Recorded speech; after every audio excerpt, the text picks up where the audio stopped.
اللہ وبرکاتہ۔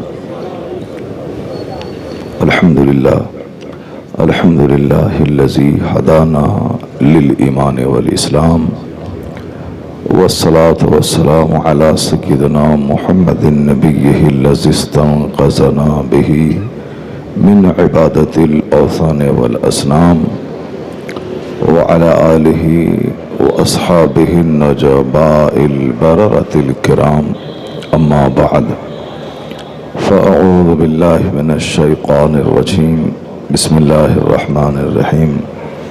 تبارک الذی بیدہ الملک وهو على كل شيء قدیر، الذي خلق الموت والحياة ليبلوكم أيكم أحسن عملا وهو العزيز الغفور۔ صدق اللہ العظیم وصدق رسولہ النبی الکریم۔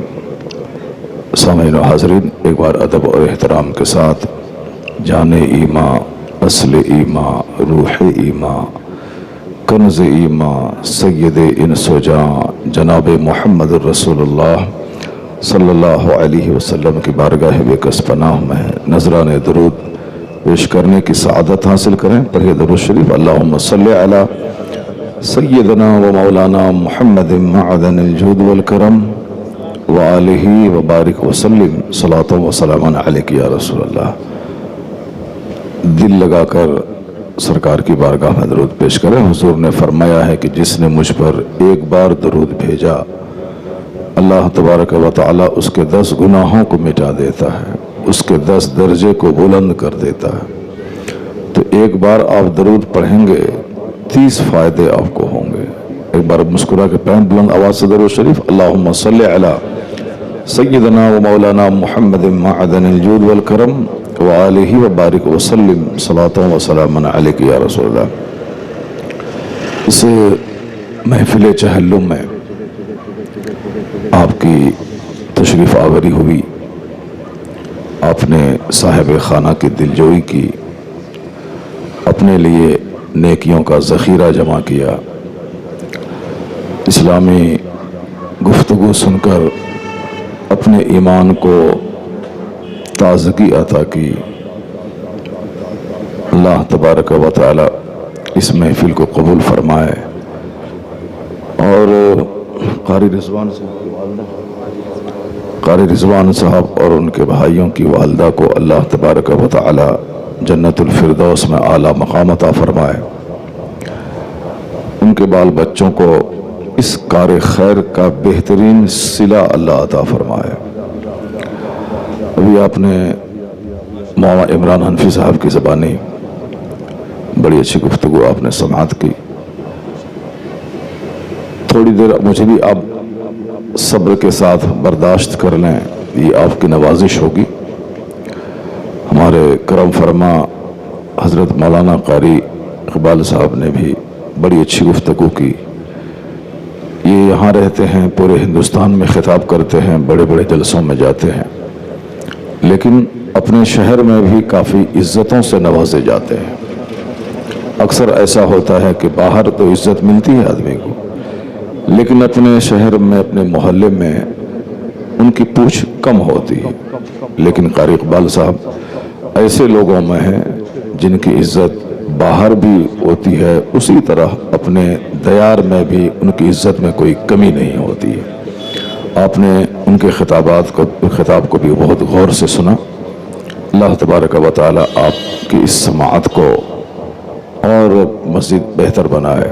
بس تھوڑی دیر اس فقیر کی گفتگو سماعت کر لیں۔ روزانہ تو بندہ سوتا ہی رہتا ہے، کبھی کبھی اس طرح کی محفلیں سجتی ہیں جہاں زندگی سجانے اور سنوارنے کی باتیں ہوتی ہیں۔ ویسے تو آج کل لوگ ٹینشن سے بھری ہوئی زندگی گزارتے ہیں، اور اس ٹینشن کو دور کرنے کے لیے اور مزید خطرناک راہوں کا استعمال کرتے ہیں۔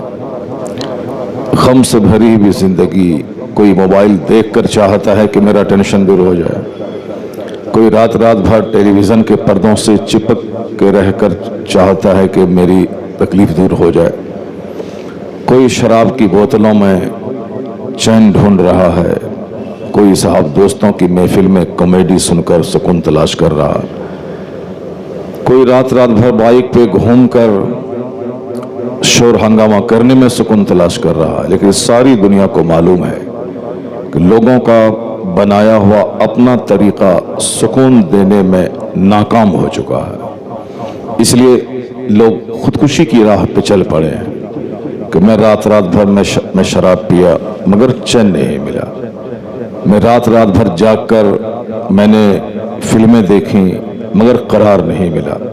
تو اب ایک ہی راستہ رہا ہے خودکشی کرنا، یعنی مر جانا۔ بڑی تیزی کے ساتھ پوری دنیا میں سوسائڈ کے واردات بڑھ رہے ہیں، تو اسلام کہتا ہے کہ کیوں خودکشی کر رہا ہے؟ کیوں تم نے چین حاصل کرنے کے لیے غلط راستوں کا سلیکشن تم نے کیا؟ سکون اور چین کا سب سے بہترین راستہ ہے کہ جس رب نے تجھ کو پیدا کیا ہے اس رب کا ذکر کر کے دیکھ لے کہ اللہ کہاں سے سکون عطا فرما دیتا ہے۔ دل کی خوراک ہے اللہ کا ذکر، جی دل کی غذا ہے اللہ رب العزت کی یاد۔ جس نے بھی اس راہ کو سکون کے لیے چنا وہ کبھی خسارے میں نہیں رہا۔ انسانی تاریخ گواہ ہے کہ جس نے بھی اللہ کی عبادت، اللہ کے ذکر کو سکون کا راستہ تلاش کیا وہ کبھی خسارے میں نہیں رہا، وہ کبھی گھاٹے میں نہیں رہا۔ اللہ جنت تو انہیں مرنے کے بعد دے گا، اس دنیا میں عزتوں سے نوازتا ہے، اس دنیا میں غریبی میں بادشاہت سے نوازتا ہے، اس دنیا میں ان کا چہرہ رنگ کے اعتبار سے کالا کیوں نہ رہے مگر اللہ تبارک و تعالی گلاب کی طرح اس کے چہرے کو کھلا دیتا ہے۔ یہ وہ راستہ ہے اللہ کا ذکر کا راستہ۔ اس لیے جب بھی اس طرح کی محفلیں کہیں ملے اس کو اپنے لیے غنیمت سمجھ کر اس محفل سے وابستہ کر دینا چاہیے۔ ممکن ہے کہ کوئی گھڑی خصوصی رحمت کے نزول کی ہو، اس رحمت کی گھڑی کو بندہ پا لے تو محنت تو ایک لمحے کی ہوگی لیکن جو اس کا بدلہ ہوگا اس کا اثر سینکڑوں سال تک محسوس کیا جائے گا۔ تمامی حضرات سے ممکن ہے کہ کبھی آپ بیٹھے رہیے گا، بندہ جرم وقتی طور پر کرتا ہے۔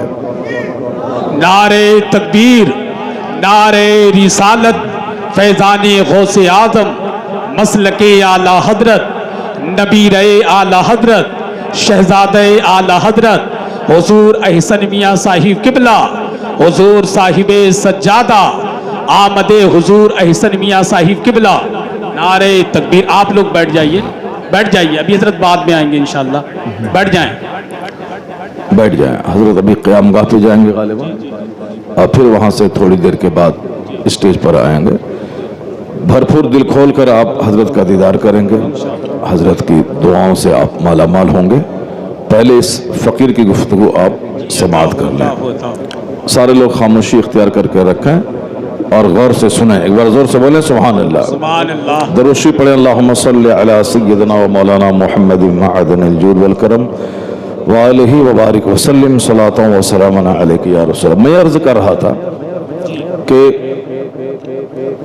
دل کو سکون ملتا ہے اللہ کے ذکر سے، اور اس طرح کی محفلیں بہت کم دنیا میں منعقد ہوتی ہیں۔ کھیل تماشے کی محفلیں ہمیشہ ہوتی ہیں، آج بھی لوگوں نے تماشا دیکھا، چاہے کھیل ہندوستان پاکستان کے درمیان ہو یا امریکہ اور صاحب ملیشیا کے درمیان ہو، کھیل کھیل ہے، وہ ایک تماشا ہے۔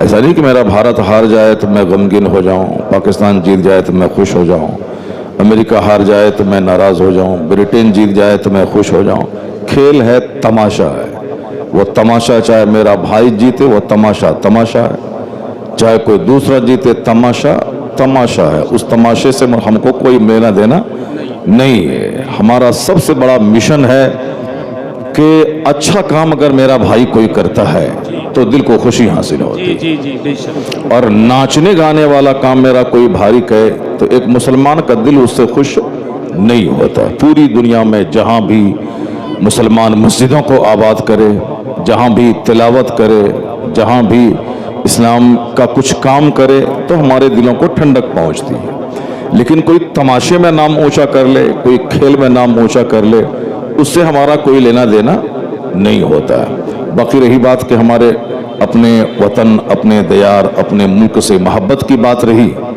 تو ایسا نہیں کہ صاحب ہمارا ملک اگر شراب میں نام اونچا کر لے تو میں خوش ہو جاؤں، ہمارا ملک اگر ڈرامے میں نام اونچا کر لے میں خوش ہو جاؤں۔ میرا ملک ہے۔ جب بھی کوئی اچھا کام کرے تو اس کام میں سب کے جذبات شریک ہوتے ہیں، سبوں کو دلی خوشی حاصل ہوتی ہے۔ کھیل تماشے سے، پاپ کے کاموں سے ہمارا کوئی لینا دینا نہیں ہے۔ پوری دنیا کے مسلمان ایک مکان میں لگی ہوئی اینٹ کے سامان ہیں، اینٹ ایک بھی کہیں سے کمزور ہوئی تو سارا مکان کمزور ہو جاتا ہے، اور اگر اینٹ ساری کی ساری مضبوط ہوئی تو مکان مضبوط ہوتا ہے۔ تو دنیا کے جتنے بھی صاحب ایمان ہیں سب ایک مکان میں لگی ہوئی اینٹ کے برابر ہیں۔ ایسا نہیں کہ میں ہی شراب پیتا ہوں تو دوسرے کا کیا ہوگا، میرا اپنا نقصان ہوگا، نہیں۔ ایک مکان میں لگی ہوئی ایک اینٹ بھی اگر کھسکی تو مکان کمزور ہوتا ہے۔ اسی طرح پوری دنیا کے مسلمانوں کا ایک بھی فرد اگر راہ راست سے ہٹتا ہے، اگر بدعمالیوں کا شکار ہوتا ہے تو اس سے اسلامی عمارت کمزور ہوتی ہے۔ یہی وجہ ہے کہ درد ہوتا ہے، تکلیف، کانٹا چبھتا ہے امریکہ میں، اور درد اس کا محسوس انڈیا میں ہوتا ہے، چونکہ پوری دنیا کے مسلمان ایک جسم کی طرح ہیں، اعضاء سارے جسم کے ایک دوسرے سے مربوط ہیں، اور کہیں بھی کانٹا چبھے، بخار ہو، درد ہو تو سارا جسم اس سے بے چینی کا مظاہرہ کرتا ہے۔ اللہ تبارک و تعالی ہم سبوں کو کھیل تماشوں سے بچائے اور اپنے مقصد حیات پر نظر رکھنے کی توفیق عطا فرمائے۔ تقریر سنیں آپ، ہم اس طرح کی محفلوں کی قدر کرتے ہیں۔ کہیں شادی کی محفل ہوتی ہے، نکاح کی عظمت پہ خطاب ہوتا ہے، کہیں دستار بندی کے جلسے ہوتے ہیں، وہاں علم دین اور علم کی اہمیت پہ خطاب ہوتا ہے۔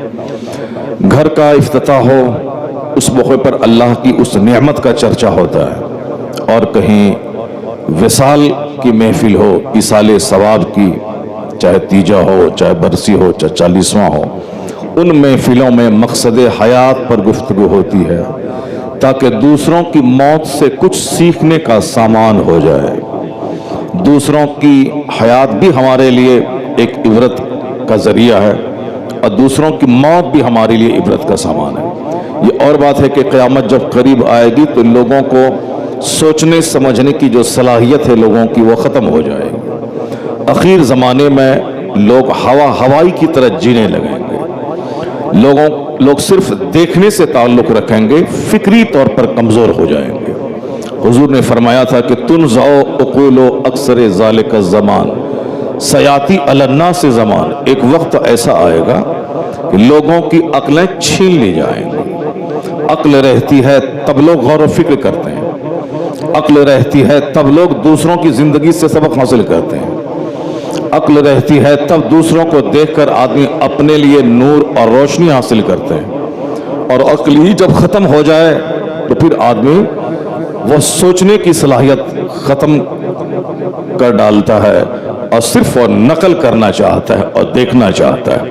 اخیر زمانے میں عقلیں چھین لی جائیں، لوگ صرف لباس کے غلام بن جائیں، لوگ صرف مکان کے غلام بن جائیں، لوگ صرف گاڑیوں کے غلام بن جائیں، لوگ صرف پیسہ کوڑی کے غلام بن جائیں گے۔ وہ نہیں سمجھیں گے کہ اس پیسے سے دوسرے کو کیا ملا، اس کو کچھ نہیں، مطلب صرف پیسہ چاہیے۔ ہمارے پاس 1 کروڑ ہے، کسی کے پاس 1000 کروڑ روپے ہیں۔ عقل کا تقاضا ہے کہ اس 1000 کروڑ والے کی زندگی کو دیکھا جائے، جنہوں نے بے شمار غلط طریقوں سے پیسے جمع کیا، ان کو آخر ملا کیا؟ کیا اس پیسوں سے ان کو سکون ملا، قرار ملا، ایک کامیاب زندگی ملی؟ سوچنے کی بات یہ ہے، کروڑوں روپے کمانے کے بعد بھی ایک مایوس کن زندگی، ایک ایسی زندگی جس میں خوشی کا نام نہیں، ایک ایسی زندگی جو سراسر حسرت اور مایوسی اور ندامت سے بھری ہوئی زندگی، یعنی کامیاب زندگی اور ناکام انجام۔ زندگی میں تو اچھا کھایا پیا، گاڑی سے چلا، آفس میں بیٹھا، لیکن ایک افسوسناک موت، سڈن ڈیتھ، اچانک موت، ساری چیزیں چھوڑ کر خالی ہاتھ جانے والی موت، یعنی اس کی موت سے مجھے ایک پیغام ملتا ہے، جو 10,000 کروڑ روپے کی پراپرٹی رکھتا تھا ان کا انجام یہ ہوا، تو 10 کروڑ رکھنے والا اس کی کیا اوقات ہے اس کے سامنے؟ یہ کیوں سوچتا ہے کہ میں ایک بہت بڑی کامیاب زندگی میں بسر کروں گا؟ جب دنیا میں عقل گھٹتی ہے تو دولت کی چاہت بڑھتی ہے، جب عقل بڑھتی ہے تو شہوت، عقل گھٹتی ہے تو شہوت بڑھتی ہے۔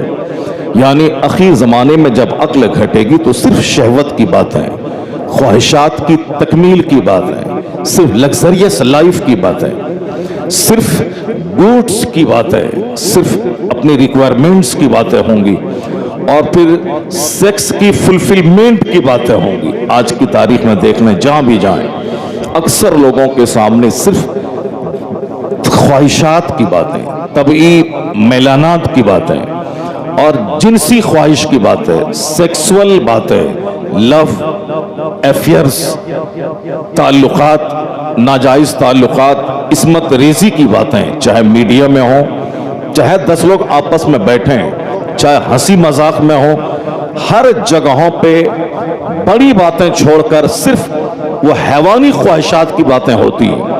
راستہ چلتے پولیس والے بیٹھے ہوں، ان کی گفتگو کو 5 منٹ غور سے سنیں، وہاں بھی صرف خواہشات کی باتیں، یا تو زمین خریداری کی، یا گاڑی خریدنے کی، یا بیٹی کی شادی میں خوب اعلیٰ ڈھنگ سے فضول خرچی کرنے کی، یا پھر جنسی خواہشات کی، یعنی سیکسول ڈیزائرز کی بات ہے۔ اس کے علاوہ دنیا میں اور کچھ نہیں ہوتا ہے۔ ہر جگہوں پہ عقل جب پختہ ہوتی ہے تو آدمی زمین پہ غور کرتا ہے، آدمی آسمان پہ غور کرتا ہے، آدمی اپنی لائف پہ غور کرتا ہے، آدمی دوسروں کے ڈیتھ پہ غور کرتا ہے، آدمی اس دنیا میں آنے والے بھوچال، آندھی، طوفان پہ غور کرتا ہے، بن بتائے زلزلے کی حقیقت اور سچائی پہ غور کرتا ہے۔ اچانک موت کس چوراہے، کس گلی، کس گھر میں آ جائے، اس موت کے بارے میں سوچتا ہے۔ جب آدمی کی عقل زندہ رہتی، اور اسی کو حضور نے کہا تھا کہ جو دن میں 20 بار موت کو یاد کرے گا وہ شخص اندر سے اتنا اعلیٰ ہو جائے گا کہ چاہے اپنے بستر پہ اپنے گھر ہی میں کیوں نہ مر جائے، اللہ اسے شہادت کا مرتبہ عطا فرمائے گا۔ جو روزانہ 20 بار موت کو یاد کرتا ہو، ابھی دیکھ لیں کہ مسلمان ہو یا غیر مسلم کی تو بات ہی نہیں کرنی ہے، کلمہ پڑھنے والے لوگ ہیں، ان سے میری بحث ہے کہ ان کا حال آپ دیکھ لیں کہ گھر میں 24 گھنٹے گزر جاتے ہیں، ایک بار بھی موت کا چرچا نہیں ہوتا ہے، اور اگر کوئی چرچا کر ڈالے تو اس کو برا مانا جاتا ہے کہ صاحب مزے کو کیوں کرکرا کر دیتے ہو، وہ تو جب آنی ہے آ جائے گی، لیکن ابھی وقتی لذتوں کو ختم کر دینا کیوں چاہتے ہو تم؟ جبکہ حضور نے کہا تھا کہ اکثرو ذکر حادم لذات الموت، حضور نے کہا تھا کہ لذتوں کو ڈھانے والی چیز، یعنی جو تمہاری لذتوں کو ڈھا دے، اس کو کثرت سے یاد کرو، یعنی موت کو۔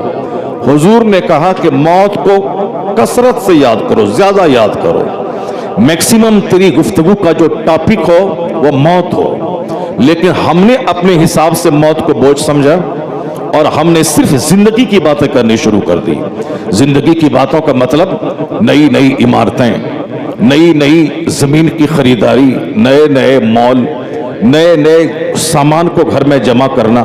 ہم نے اس کو اس طرح اپنی ساری جد و جہد کو اس کے پیچھے لگا دیا کہ جیسے کہ زندگی کا سب سے بڑا مقصد مال حاصل کرنا ہو۔ ریزلٹ کیا ملا؟ اس کے بدلے میں خطرناک بیماریاں، اس کے بدلے میں زندگی کی تلخیاں، اس کے بدلے میں آپس کی دوریاں، اس کے بدلے میں نیند کی کمی، اس کے بدلے میں 1 درجن بیماریاں۔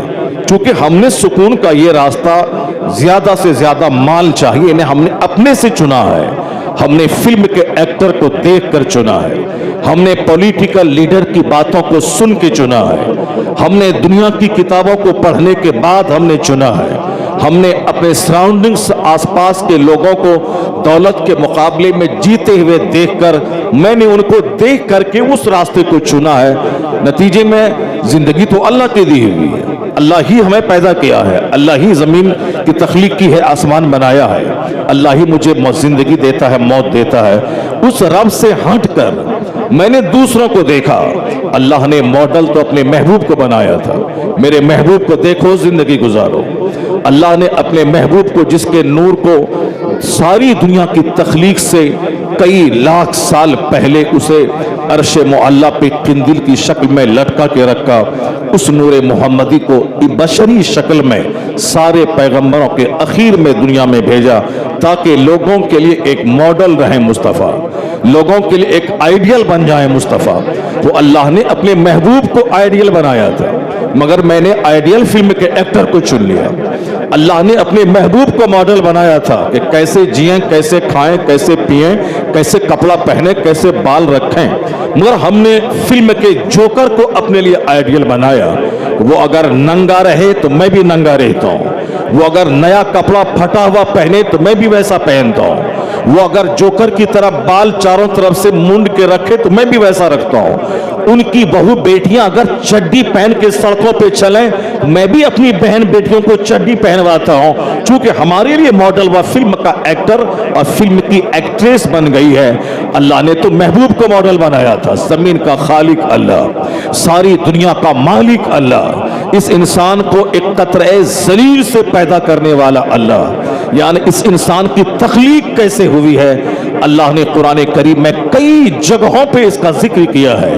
میں نے تجھ کو پیدا کیسے کیا ہے تاکہ میرا بندہ چاہے دنیا میں غریب رہے یا امیر، بادشاہ رہے یا فقیر، وہ اپنی بنیاد کو کبھی نہیں بھولے کہ میری اسٹارٹنگ کہانی کیسی ہے، میں پیدا ہوا کیسے ہوں۔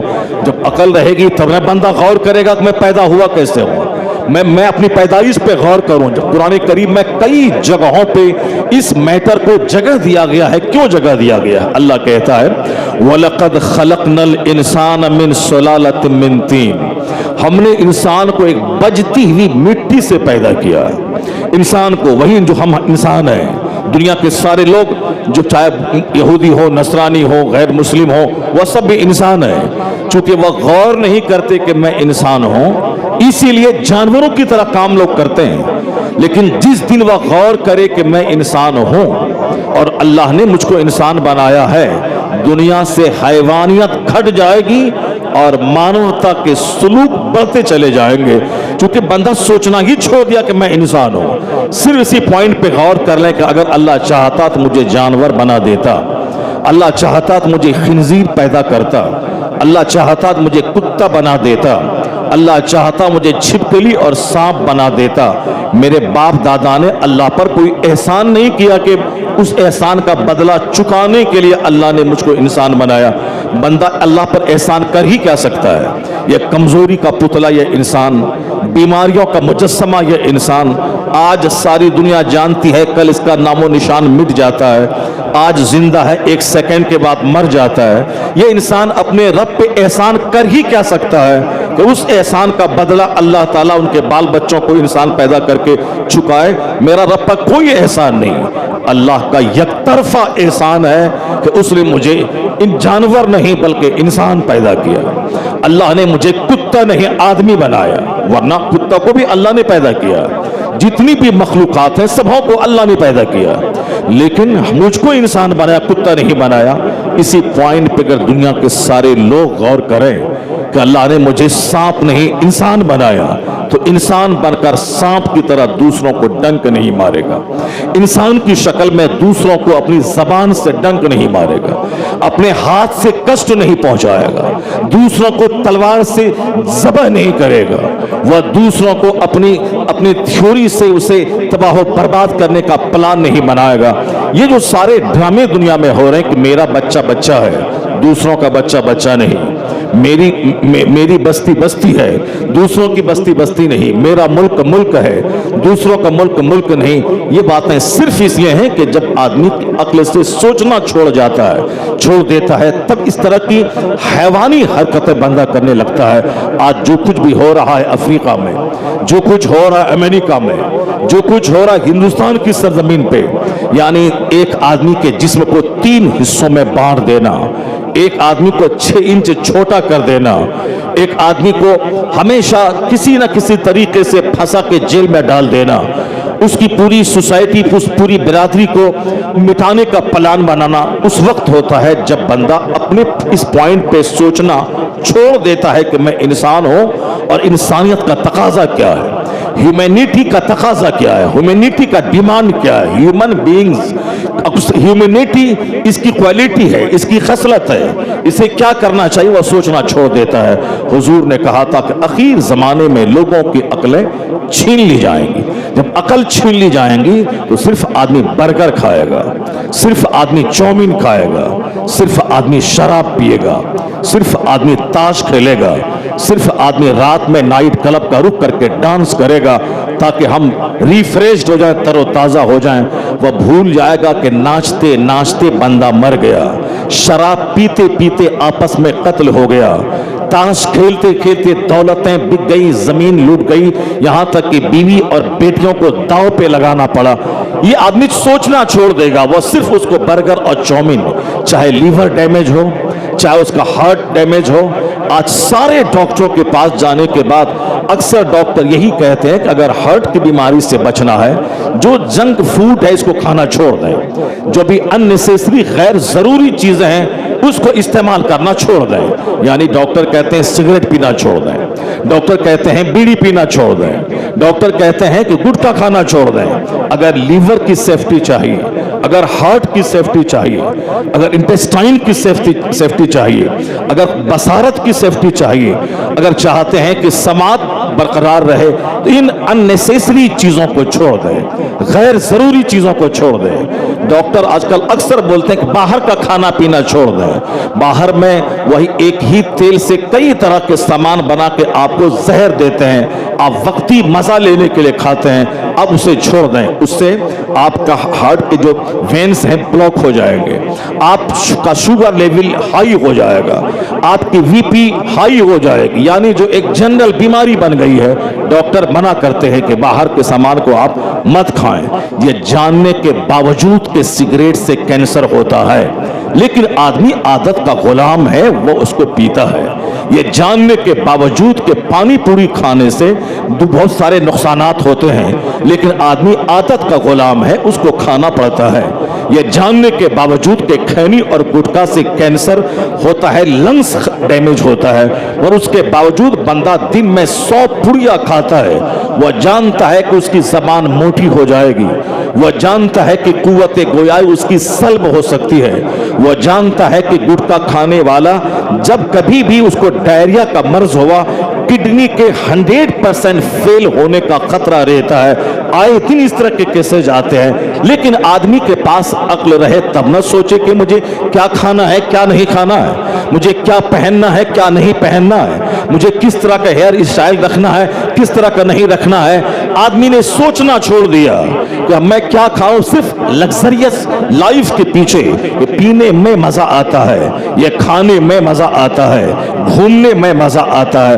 तो आज जब इस घूमने का गलत असर सेहत पे, सोसाइटी पे पड़ा, तब डॉक्टर चीखते हैं कि खबरदार रात में 10 से ज्यादा ना जागें और जल्दी सुबह उठने में दिक्कत होगी, इससे आपकी हेल्थ चूर चूर हो जाएगी।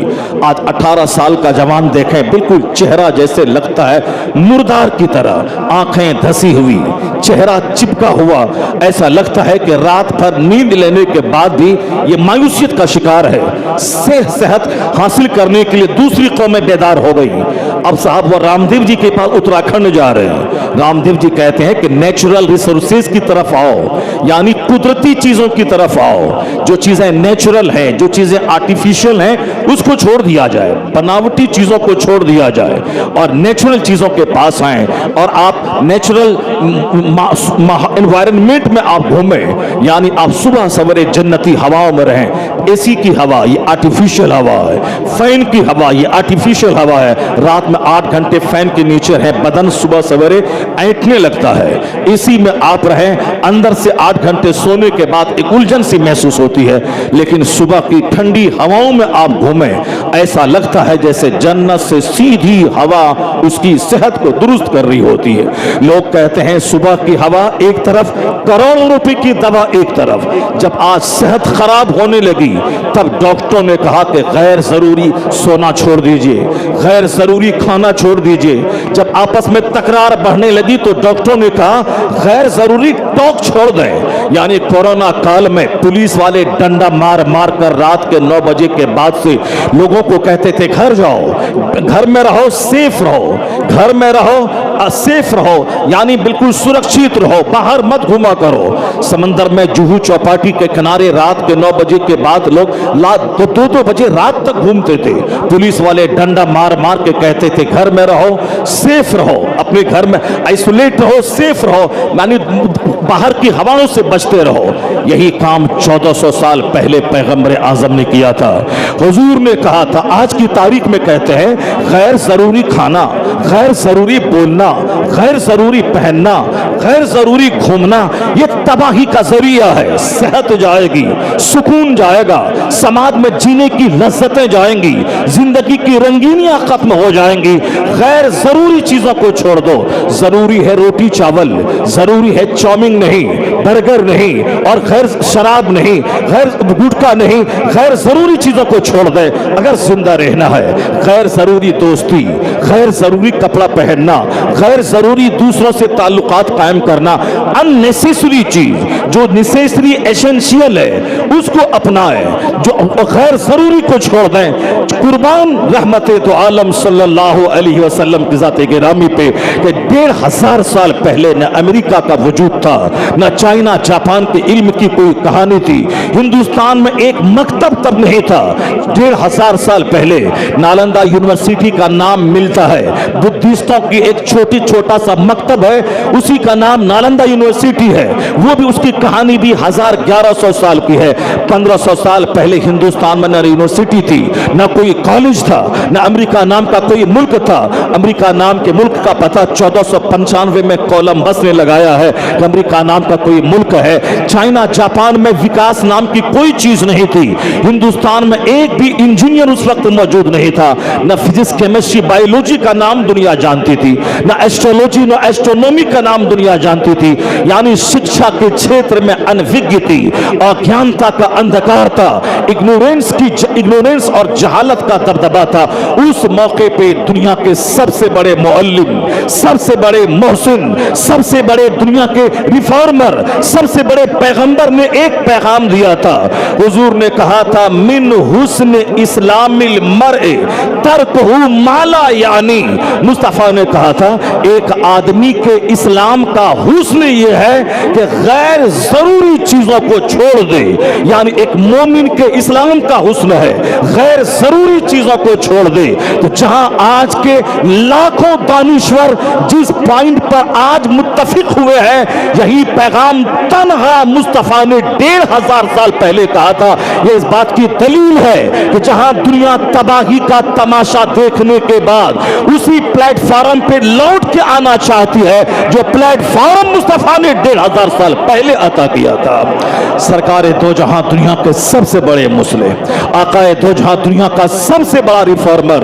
इसलिए हमारे लिए मॉडल कभी कोई फिल्म का एक्टर नहीं हो सकता है, हमारे लिए मॉडल कभी कोई एक्ट्रेस नहीं हो सकती है, हमारे लिए नमूना कभी कोई पॉलिटिकल लीडर नहीं हो सकता है, कभी कोई इब्राहिम लिंकन मेरे लिए कोई लीडर नहीं हो सकता है, हमारा आइडियल नहीं हो सकता। लीडर हो सकता है वो समाज का, मगर हमारे लिए आइडियल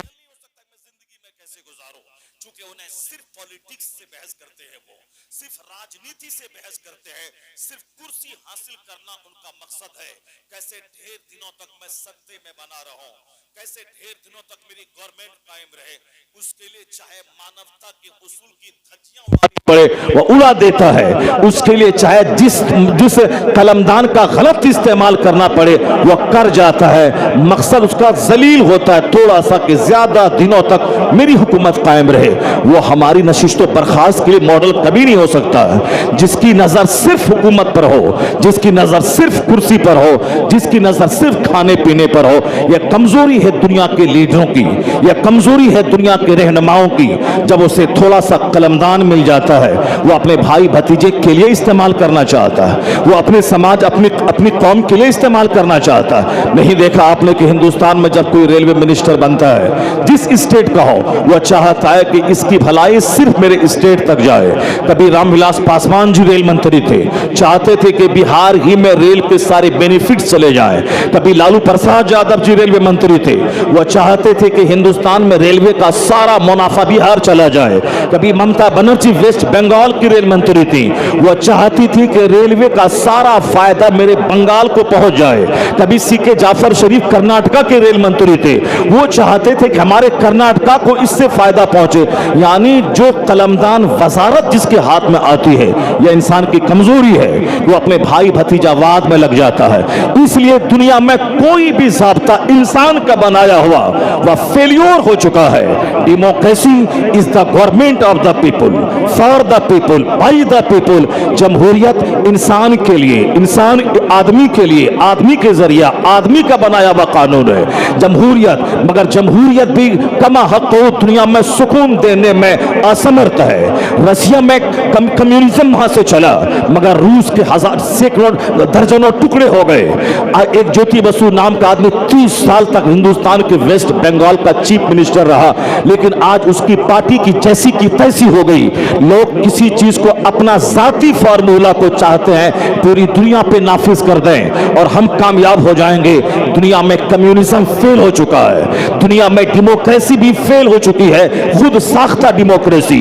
दुनिया में इश्तराकियत, दुनिया में कैपिटलिज्म यानी कि मालदारों पूंजीपतियों को फायदा पहुंचाना, यह फार्मूला भी फेल हो चुका है। जबकि धीरे धीरे हिंदुस्तान में वही पूंजीवाद का दौर आता जा रहा है, मुट्ठी भर लोगों के पास दौलतें जा रही हैं। हिंदुस्तान का आदमी देखते ही देखते दुनिया के दौलतमंदों की सूची में वह शामिल हो रहा है और 1 नंबर 2 नंबर 3 नंबर पर आने के लिए हाथ पांव मार रहा है। और हमारी हुकूमत भी उसी को और आगे बढ़ाने के पीछे लगी है। ये और बात है कि करोड़ों गरीब मजदूर महंगाई की तलवार से कट जाएं, पिस जाएं, मर जाएं, उसे इन करोड़ों गरीबों से मोहब्बत नहीं है, उसे चंद गिनती के उद्योगपति से मोहब्बत है जिनके पैसे से वो इलेक्शन लड़ेगा, जिनके पैसे को पानी की तरह बहा करके वह कुर्सियां खरीदेगा। यह इंसान का बनाया हुआ ज़ाब्ता फेल हो चुका है। इसलिए दुनिया में कम्युनिज्म भी फेल हो गया, डेमोक्रेसी फेल हो गई। तो निजाम किसका कामयाब है? जमीन अल्लाह की है, आसमान अल्लाह का है, यह इंसान अल्लाह का पैदा किया हुआ है। इंसान का कानून जब इंसान पे चलेगा तो इंसान की एक बड़ी बिरादरी उस फायदे से महरूम रहेगी। लेकिन जब इंसान के खालिक का कानून चलेगा तो अमेरिकियों का भला होगा, हिंदुस्तानी का भला होगा, चाइनीज का भला होगा। क्योंकि अल्लाह का कानून है वह सारे बंदों के लिए भला होगा। इसलिए अल्लाह ने अपने महबूब को रहमतुल लिल आलमीन बना के भेजा कि देख मुस्तफा को कैसे खाते हैं, कैसे पहनते हैं, कैसे जीते हैं, कैसे चलते हैं, कैसे जद्दोजहद वाली जिंदगी गुजारते हैं। मुस्तफा को कोई क्रिश्चियन भी देखे, जन्नत भले ना मिले दुनिया में कामयाब हो जाएगा। मुस्तफा को यहूदी क्यों ना देखे, भले जन्नत नहीं मिलेगी बदअकीदगी कुफ्र की वजह से, मगर दुनिया में कामयाब होगा। मुस्तफा को कोई गैर मुस्लिम देख के जिंदगी गुजारे, जन्नत नहीं मिलेगी मगर दुनिया में अच्छी जिंदगी मिलेगी, उसको एक कामयाब जिंदगी गुजारेगा। इसलिए दुनिया वाले नाकाम होते हैं कब? जब अपना उसूल चलाते हैं। लेकिन जिस दिन दुनिया में उसूल अल्लाह का चलेगा, जिस दिन दुनिया में कानून मुस्तफा का चलेगा, उस वक्त झोपड़ी में भी बादशाहों जैसी काबिल रश्क जिंदगी मिल जाएगी।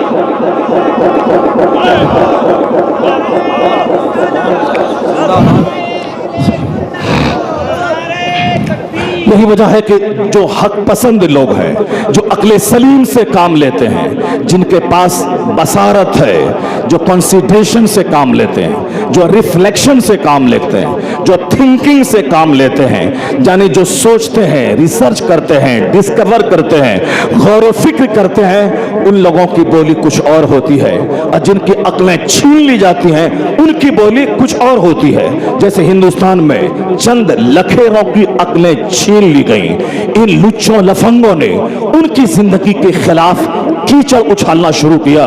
किनकी जिंदगी? जिनकी जिंदगी बेदाग थी, जिनकी जिंदगी में किसी किस्म का कोई दाग नहीं था, जो रात रात भर सिर्फ इबादत करें, जिसके पाए अक़दस सूज जाएं, जिनके चूल्हे में 2-2 महीने तक आग नहीं सुलगती हो, जो सिर्फ पानी और खजूर पे गुजर बसर करते हों, जिनका बचपन लाजवाब, जिनकी जवानी लाजवाब, नबूवत के ऐलान से पहले वाली 40 साल जिंदगी सिर्फ नेकियों से इबारत थी, ऐलान नबूवत के बाद वाली जिंदगी वह भी सिर्फ नेकियों से इबारत है। एक ऐसा शख्स जो कमाता है नबूवत के ऐलान से पहले ताकि गरीबों को खिलाए, ताकि बेवाओं को दे, ताकि मिस्कीनों को दे, ताकि मेहमानों की खिदमत करे, यानी सरकारे दो जहां।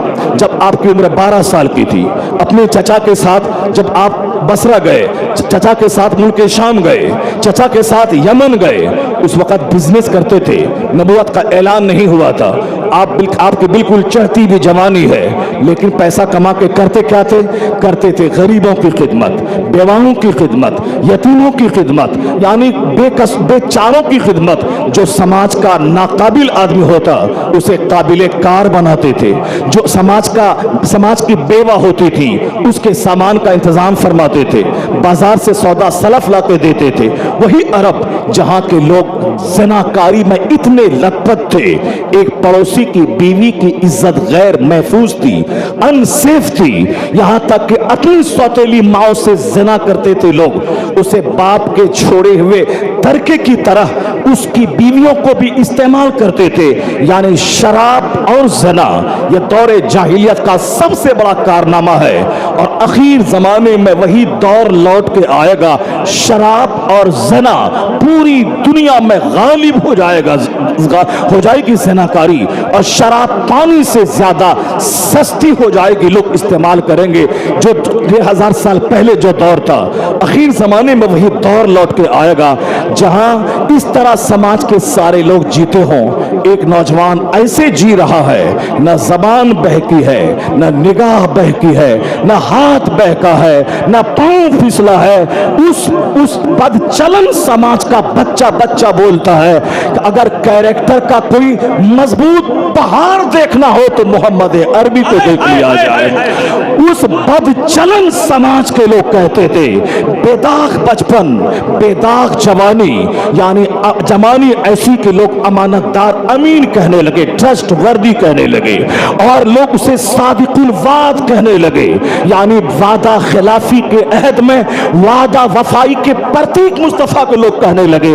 वो नबी जिन्होंने चढ़ती जवानी में 18 साल 25 साल की जवानी में सिर्फ कमा के दूसरों की खिदमत करना, जहां चारों तरफ दोशीजाओं के नंगे चलने का रिवाज हो, वहां निगाहों की हिफाजत करना।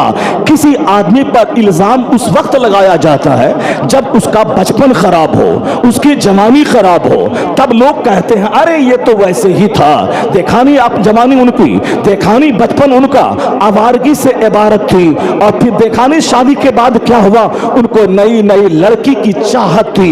मैं कहता हूं इन जालिमों, खसीसों और रजीलों को मुस्तफा की बेदाग जिंदगी का मुताला करना चाहिए।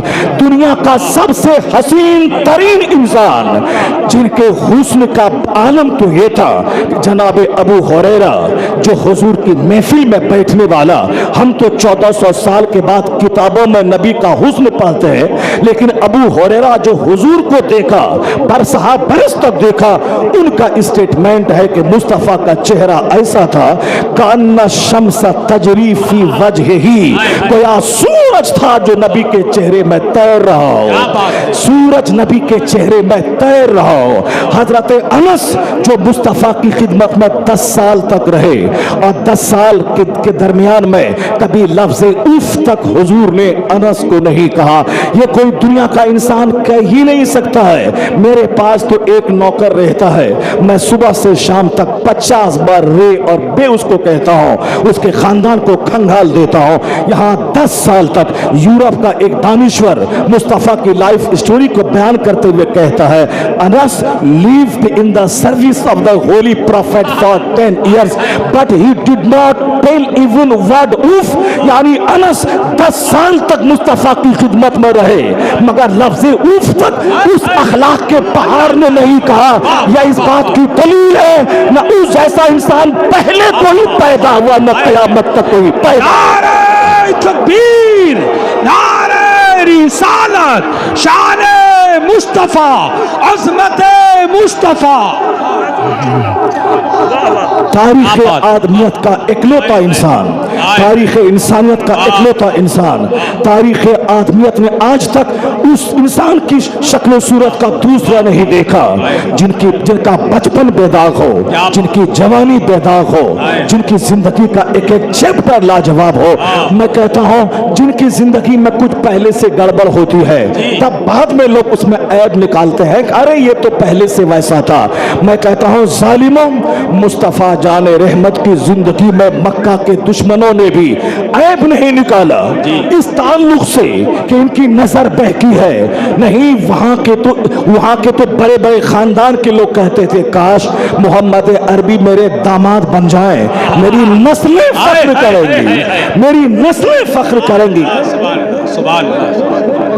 मेरी नस्लें फख्र करेंगी इनकी दामादी पर। चूंकि जो हुस्न जमाल अल्लाह ने दिया था, हुस्न का अपना अट्रैक्शन होता है, खूबसूरती की अपनी कशिश होती है, खूबसूरती साथ बढ़ते हुए आदमी के कदम को रोक लेती है, इसलिए एक अच्छा सा चेहरा आदमी के दिल पे असर डालता है। हुस्न और हुस्न का अपना कमाल होता है। तो अब अंदर के किरदार की खूबसूरती एक अलग खूबसूरती है और पर्सनैलिटी की खूबसूरती, यह दोनों हुस्न उनकी शख्सियत को लाजवाब बना देती है। यानी इंटरनल ब्यूटी और आउटवर्ड ब्यूटी डबली अट्रैक्टिव पर्सनैलिटी को बना देती है। मुस्तफा का यह जाहिरी हुस्न था कि 25 साल की जवानी में जब रास्ते से गुजरते थे तो दोशीज़ाएं तमन्ना करती थी कि काश मोहम्मद अरबी मेरे निकाह में आ जाए, मेरी नस्लें फख्र करेंगी। ये जवान मुस्तफा की बेताक जवानी थी। उस वक्त अगर हुजूर चाहते, उस वक्त सरकारें दो जहां खाना खाते थे, उस वक्त उनके पास माल की फरावानी थी, वह बिजनेस करते थे चचा के साथ में, उनके पास माल था, माल भी था, हुस्न भी था, अपना वतन था। नबूवत की जिम्मेदारी भी उस वक्त में नहीं थी कि हम रात और दिन तबलीग इस्लाम करें। यह जिम्मेदारी 40 साल के बाद आई कि रात दिन इस्लाम की तबलीग करें। 25 साल की चढ़ती जवानी में फारिग भी है आप, यानी नबूवत की जिम्मेदारी नहीं है कि मैं लोगों तक इस्लाम का पैगाम पहुंचाऊं। खाते थे आप, सोते थे आप, मानवता की खिदमत करते थे, उस वक्त फ्री थे। अगर चाहते अरब के दस्तूर के मुताबिक नबी 100 खूबसूरत 16 साल की लड़कियों से शादी कर सकते थे। क्योंकि अरब में यह माहौल था उस टाइम में 100 शादी करना, 200 शादी करना, ये अरब का माहौल था। और जो जिस कल्चर में पैदा होता है उस कल्चर की बात को इख्तियार करे तो उसे लोग ऐब नहीं मानते हैं। मुस्तफा चाहते तो उस वक्त 50 नहीं, कम से कम 25 खूबसूरत तरीन 18 साल की दोशीज़ा से निकाह कर सकते थे। मैं इन जालिमों, इन दरिंदों, इन कुत्तों की बात सुनने के बाद मैं कहता हूं जिन लोगों ने उस चांद पे थूकना चाहा है, उस अजमत के सूरज को दागदार दिखाने की कोशिश की है, वो टी राजा जैसा कलवा जिसका चेहरा काला, जिसका दिल काला, वो बदतमीज का चेहरा नहीं देखा, जिसका दिल काला, जिसका चेहरा काला, जिसका वजूद काला, जिसकी सोच काली, इसकी फिक्र काली, यानी जिसका सारा एग्जिस्टेंस काला है, जो दागदार है। आपने भी देखा होगा उस बदतमीज का चेहरा काला, लिबास चाहे लिबास वाइट पहने मगर उसका वजूद काला, उसका दिल काला। आईना देख लेता वो टी राजा, उसे अपना चेहरा नजर आ जाता। बदतमीज राजनीति करने के लिए गंदी बातों का सहारा क्यों लेता है? राजनीति करने के लिए कोई आला काम का सहारा ले, मानवता की सेवा कर, सर्विस कर, अच्छी बात बोल, लोग तुम्हें हाथ पे उठा लेंगे। मगर घिनौनी बात बोलकर क्यों तुम अपने ग्रुप में हीरो बनना चाहता है? चेहरा देख लेता सुअर जैसा चेहरा तेरा, और तू चला है उस पर उंगली उठाने जिनके चेहरे की खैरात शान भी लेता हो। अल्लाह रसूल अल्लाह, वाह वाह वाह, आहा, नारे तकबीर, नारे रिसालत, शाने मुस्तफा, लब्बैक लब्बैक लब्बैक या रसूल अल्लाह, लब्बैक लब्बैक लब्बैक या रसूल अल्लाह, लब्बैक लब्बैक लब्बैक या रसूल अल्लाह, लब्बैक लब्बैक लब्बैक या रसूल, नारे रिसालत। मुसलमानों कभी नर्वस मत होना, जालिमों की बात सुनने के बाद कभी मायूस मत होना, या देखना कि इन खसीसों रजीलों का वजूद ही ऐसा है कि इस तरह की बात बोले, वरना मुस्तफा का वजूद ऐसा था। हजरत अबू हुरैरा कहते हैं कि सरकार दो जहां का चेहरा अक़दस ऐसा लाजवाब था, उनका कांधा ऐसा लाजवाब था जैसे किसी चांदी को ढाल दिया गया हो। अल्लाह अकबर। हजरत अनस कहते हैं, जो 10 साल खिदमत में रहे, वो क्या कहते हैं? वो कहते हैं कि वमा मसस्तु दीबाजतन और हरीरन अलियाना मिन कफ रसूलिल्लाह, मैंने दुनिया का कोई रेशम, कोई दिबाज मुस्तफा की हथेली से ज्यादा नर्म मैंने नहीं पाया। और वो जिसने हुजूर को देखा, जो हुजूर की खिदमत में रहे, वो कहते हैं वमा शमम तो मिस्कन और अंबरतन अत्यबा मिन रायती नबी अलैहि सलाम, मैंने दुनिया की कोई कस्तूरी, दुनिया का कोई मुश्क मुस्तफा की खुशबू से ज्यादा खुशबूदार नहीं पाया। इसलिए सरकार जिस रास्ते से गुजर जाते, रास्ता बताता था कि तेरा रहबर इस रास्ते से गुजरा, यानी अंबर मुश्क और अंबर की खुशबू से सारी गली मुअत्तर हो जाती थी। ये ऐसा नहीं कि नबूवत के ऐलान के बाद जिस दिन पैदा हुए मुस्तफा, ऐसा बदन से नूर निकला कि आपकी माँ बोलती है कि उस नूर में मैंने मुल्क शाम के महल को देख लिया। अल्लाह अकबर। ऐसा नहीं कि 40 साल के बाद जिस दिन पैदा हुए, जनाबे हलीमा कहती है, जब मैं उस नेक बख्त बच्चे को लेकर अपने खानदान में गई, कभी मुझको रात में चिराग जलाने की नौबत नहीं आई। रात रात भर मेरा घर रोशन रहता था। जिनका बचपन नूरुन अला नूर हो, जिनकी जवानी ऐसी बेदाग, निगाहें झुकी हुई, अल अमीन सादिकुल वाद, समाज के सारे लोग देखे तो देख के दंग रह जाए। वो चाहते तो 50 नहीं बल्कि 18 साल की 100 दोशीजाओं से निकाह कर सकते थे। जवानी थी, बदन में ताकत थी, हुस्न भी था, माल भी था, मगर उस वक्त मुस्तफा ने 2 शौहरों से बेवा औरत जो अधेड़ है, जो 40 साल खातून है, उस चढ़ती जवानी में 25 साल हुस्न है। जवानी में तो और हुस्न निखर जाता है। वो तो बचपन में जब ऐसा चेहरा के चांद जैसे भलाई चांद की तरह चमक मौजूद हो, जवान जब होते हैं, समाज का जब कोई काला इंसान 25 साल का होता है तो चेहरा और मलाहत से भर जाता है, चेहरा चिकना हो जाता है। जवानी में हड्डी स्ट्रॉन्ग हो जाती है, जवानी में आदमी का बदन मजबूत हो जाता है। जब मुस्तफा बचपन में से लाजवाब है तो 25 साल की जवानी का हुस्न का आलम क्या होगा। वो मुस्तफा जाने रहमत चाहते तो 18 साल की कई लड़की का सिलेक्शन कर सकते थे। सारी दोशीज़ाएं तमन्ना करती थी, काश मैं इनके निकाह में आ जाऊं। उस वक्त उस किरदार के अखलाक के पुतले ने 40 साल अधेड़ औरत जो 2 शौहर से बेवा हो चुकी थी, उनका सिलेक्शन किया। इसका मतलब है कि मुस्तफा की शादी ऐश पसंदी के लिए नहीं थी, वरना ऐश 40 साल खातून से क्या करने का, 25 साल की जवानी में 18 साल की खातून से करने का था।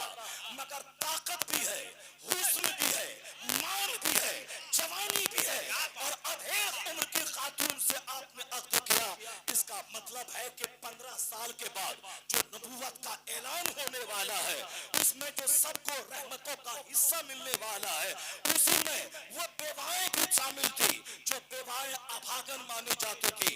उन औरतों का कसूर क्या है जो आज शादी हुई, 4 दिन के बाद शौहर उसका मर गया, उस लड़की का क्या कसूर है? वो अपनी मौत से मरा है, मगर समाज उसे डाइन कहता था, समाज उसे कातिल कहता था। यह डाइन है जो शौहर को खा के आ गई है। जबकि हर आदमी अपने हयात से पैदा होता है, हर आदमी अपनी मौत से मरता है, चाहे शौहर मरे या शौहर बीवी मरे, वो अपनी मौत से मरते हैं सारे लोग, मगर समाज में ऐसे गलत कानून थे कि लोग बेवा औरतों को डाइन कहते थे, ये कातिल है। बाप अपनी बेटी का चेहरा देखना नहीं चाहता था, उनके सरों पे बकरी की मेमनियां डालता था।